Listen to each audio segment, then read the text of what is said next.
Welcome back, guys. Today we're going to be solving chemistry quiz for week 3. So let's directly begin. So the first question says, which of the following symbols refers to the heat content of a substance? Whenever you see heat content, it's directly going to be H. And for a way for you to memorize it, heat starts with an H, so it's going to be H. Okay?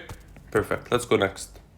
Which of the following are examples of endothermic processes? So let's first talk about it in general. So we have two types of processes. We have endothermic versus exothermic. So what is the difference between those two versus exothermic? So first of all, delta H, which is the enthalpy change, is going to be positive in endothermic reactions, so it's going to be greater than 0, while in exothermic, delta H is going to be negative, so it's going to be less than 0. Now, endothermic, we absorb energy, so we absorb energy or we absorb heat, okay? While in exothermic, we release energy or heat, okay? So basically, if we're absorbing energy, your products are going to have more energy than your reactants. So if we're going to graph it, this is going to be our graph. It's going to be something like this. This is our reactants, and those are our products. And you guys can see that on the y-axis, we have potential energy or the energy. So the products are at a higher energy than the reactants because we absorb energy in endothermic processes. Now, if we're going to look at the exothermic graph, as you guys have guessed it already, the products will have less energy than the reactants. Why is that? So again, here it's the products, and here it's the reactants, and potential energy, and of course, the products are going to have less energy. Why do they have less energy? Because we release this energy into the environment. Okay? So now let's look at the examples. So if we heat carbon with water vapor to form hydrogen gas, we're heating something up, so we're giving it energy. So it's going to absorb energy. So this is going to be an endothermic process. Cooling water vapor, no, because we're going to be releasing energy. Reacting NOAH with HCl, also no, because we're going to be releasing energy. Melting an ice cube, we need energy to melt an ice cube, so of course it's going to be an endothermic process. Okay, let's go next. So here they're asking us for the energy diagram for an endothermic reaction. As we mentioned here already, so the main key point to look at is an endothermic process. Your products should have more energy than your reactants. So let's look at the graph. So the first graph, it's not going to work. The first graph is going to be an exothermic reaction. Why exothermic? Because the products have less energy than the reactants. The second one, it will work because the products have a higher energy than our reactants, and the rest, they both do not work. Okay, perfect. So it's going to be the second option. Let's go next. Okay, so I need you guys to focus a bit on this question. Here we're going to apply something called Hess's law. Okay, Hess's law. How are we going to apply it? Look what we're going to do. So they gave us, we want to find the heat of formation of CO2. This is our final equation. But what they gave us 3 different equations.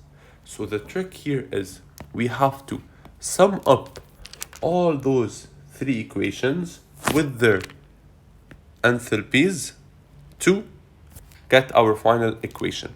So look what we can do. First, let's look at the final equation. So I'm going to look at the final equation.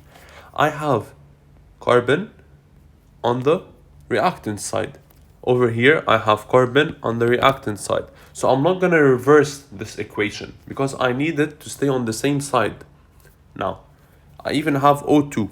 O2 is also found on the left side.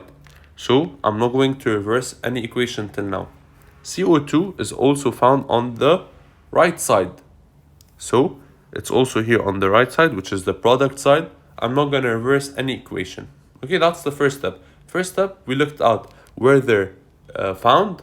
If they're found on the correct sides, I don't need to reverse any reaction. And remember, if I reverse a reaction, I will change the sign of the delta H. Okay, just a small note. But here we did not reverse any reaction, so we're not going to change the sign of any delta H. Now let's check the rest.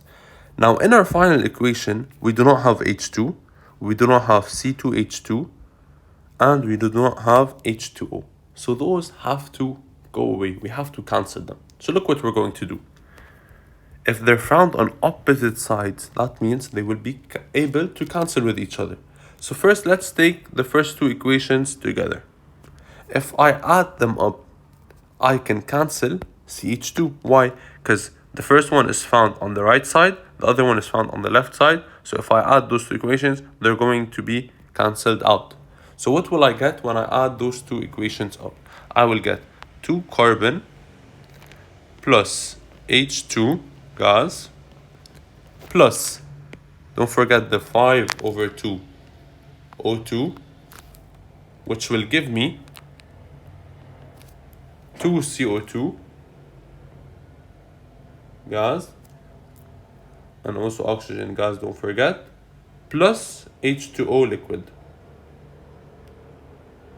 Okay, and we added those two, so I'm going to write 228 kilojoules plus minus 1300 kilojoules. That's what I have till now, and I have this equation. Now, am I done? Does this equation look the same as this equation? No, we still have to remove H2 and H2O. Okay, so what are we going to do? We look at our third equation. Now, our third equation, we have H2 plus half O2 gives us H2O. Now, I have H2O and H2 on the same side. And I have H2 and H2 on the same side. Now, I can't cancel them if they're on the same side. So what are we going to do? We are going to reverse this equation. So let's try to reverse it. So if I reverse it, I'm going to have H2O liquid in my reactants, which will give me half O2 plus H2 gas. Okay?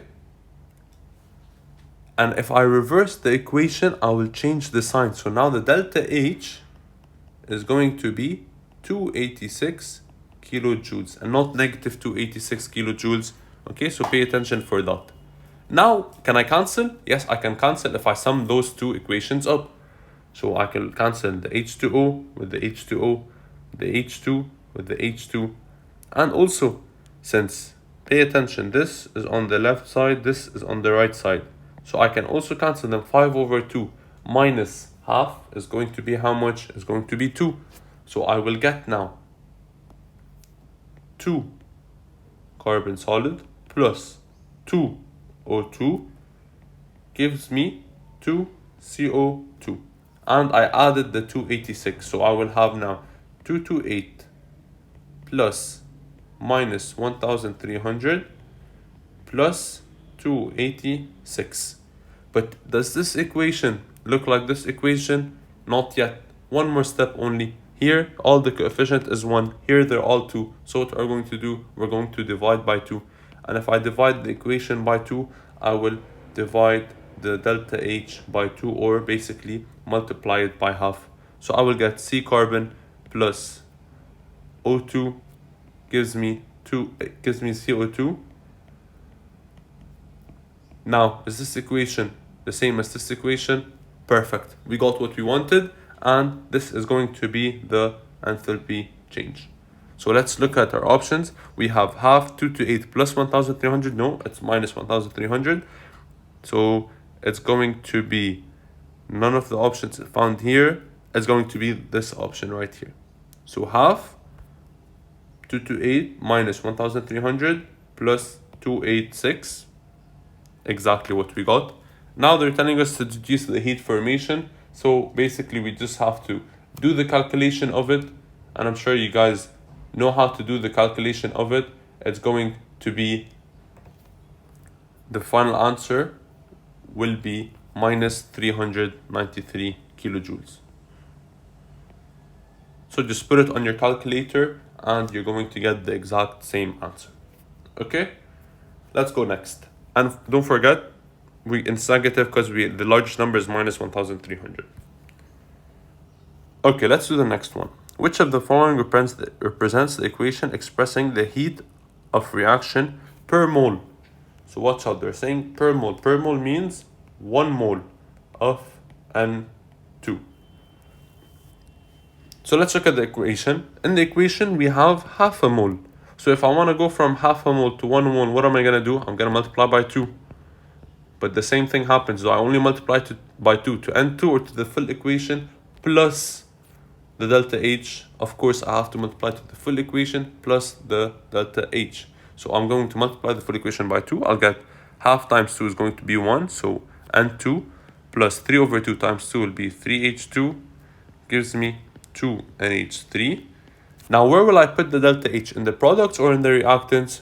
Let's think about it. Since delta H is negative, that means it's an exothermic reaction. So, exothermic reaction. Since it's an exothermic reaction, where will I put I will release energy. I will not absorb energy. So if I'm releasing energy, I will put it in the product side. And what's 46 times 2 is going to be 92. And you see here now, we don't put a minus or a plus because we're adding it into the equation. So let's check an option that suits our answer. N2 plus 3H2 gives us 2NH3 plus 92 kilojoules. It's going to be this one right here. And now what are they asking us? Calculate the energy, the change in energy when 2 moles of NH3 are produced according to the above equation. So basically here, since it's not part of the equation and it is an exothermic reaction, so it's going to be minus 92 kilojoules. And don't forget, they said 2 significant figures, so I'm not going to put 0.0 anything. However, if they said 3 significant figures, I'm going to put 92.0. Okay, that's 3 significant figures. Watch out for that in the exam. Okay, let's go next. So the energy needed to separate 2 hydrogen nuclei apart is called, so basically if we have 2 hydrogen nuclei beside each other, this bond, we call it the bond energy, and that's the energy we need to be able to split them both apart. So the answer is going to be called bond energy. Okay, I don't know what happened, but let's just stick to it right here. It's going to be bond energy. Okay, so remember how in question 1 we said the heat content is denoted by an H, correct? However, here, what are they asking us? They're asking us the change in the heat content. So whenever you see the word change, there's always going to be a delta. So delta H, that's going to be the answer. Hess's law, we talked about it before. So what's Hess's law? Hess's law states that the heat evolved or absorbed by a reaction is independent of the path followed. Okay, so it doesn't care about the path, and it only depends on the initial reactants and the final product. So remember, Hess's law does not depend on the path it took. It only depends on the initial reactants and the final products. Okay, so a group of students were asked to measure the amount of heat generated during a reaction. So pay attention, the amount of heat, that's what we want to measure. How should they go with the experimental procedure? Drag and drop to complete the following sentence. So they should measure the change in. If we want to measure the amount of heat that was evolved, what do we check? We have to check the temperature. So we're going to measure a change in the temperature. Inside what? Inside a bomb calorimeter. Why a bomb calorimeter? What does a bomb calorimeter measure? A bomb calorimeter measures the amount of heat absorbed or released during a combustion reaction. So here we want to check the amount of heat generated, so amount of heat released. So we're going to use a bomb calorimeter, and pay attention, for a bomb calorimeter, the volume remains constant, not the pressure. The volume is what remains constant. Now the next question. Calculate the enthalpy change. Enthalpy change is basically delta H in kilojoules per mole of the reaction between ethene and chlorine.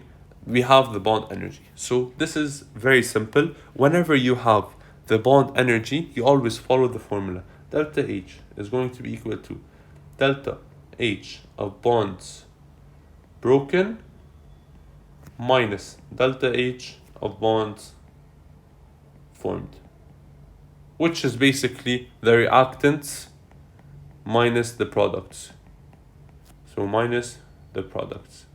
However, if you don't have the bond energy given, what do you follow? So if bond energy is not given, so X, we use products minus reactants.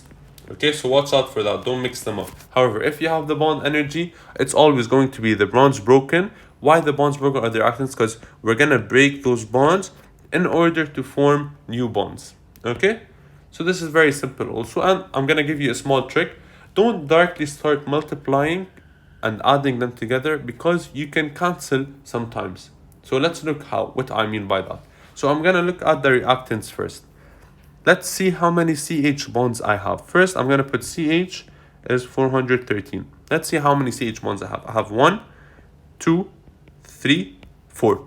So I'm gonna write 4 times 413 plus C double bonds. I have 1 C double bond, so I'll look in the table, 602 plus 602 plus Cl bond, CACl bond, I just have 1, so it's going to be plus 240. But look, I'm not gonna add them up together and you will see why in a second.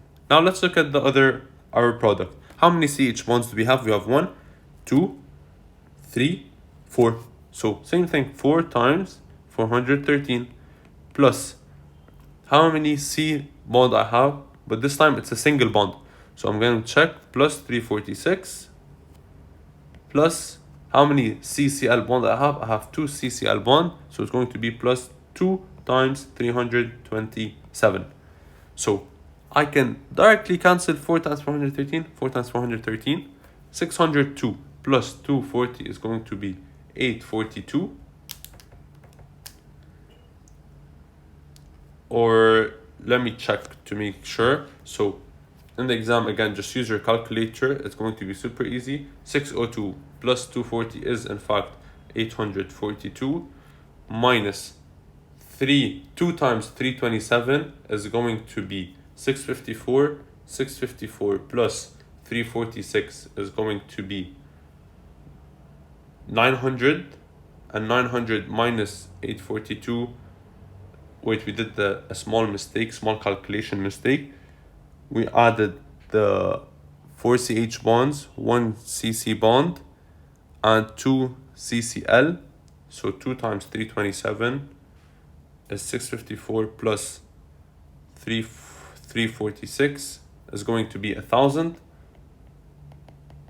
So we have now 842 minus 1000 is going to be negative 158 kilojoules per mole.